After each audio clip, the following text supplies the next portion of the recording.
जो उनको फंसा दिया गया या उनको मजबूर कर दिया गया, क्योंकि वो तो जो चीज़ें उन्होंने 30 साल नहीं की वो आप की हैं। तो लेकिन बेगम से और उनके हवाले से उनकी जान भी बचानी है, और आप सब पूरी कौम देख रही है कि उनके साथ क्या ड्रामा और गेम हो रही है।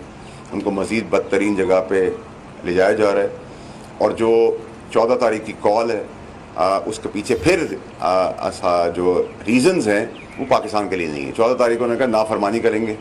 नाफरमानी के अंदर पहले भी इमरान खान साहब ने बनी गाला के बिल्स भरे, अब भी भरेंगे, और बलून में से हवा इसलिए निकल जाएगी कि जो आदमी रेमिटेंसेस भेज रहा है, फ़ॉरेन पैसे भेजता है, वो अपने बच्चों के लिए, अपनी फैमिली के लिए, अपने लोगों के लिए मेहनत करके वहाँ यहाँ भेजता है। तो पाकिस्तान का नुकसान करने की बात अगर कोई करेगा तो उसके आगे हम एक दीवार की तरह खड़े होंगे, चाहे वो कोई भी हो।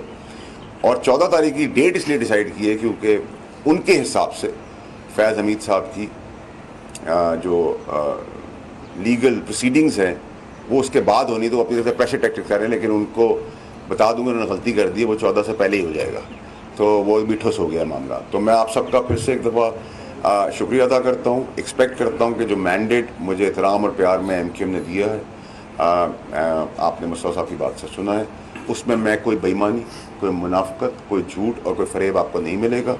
हमारी सारी पॉलिटिकल पार्टियों को बैठना पड़ेगा, इंक्लूडिंग PTI, वो अपने आप को आसमान की पार्टी समझती है, उनको भी बैठना पड़ेगा।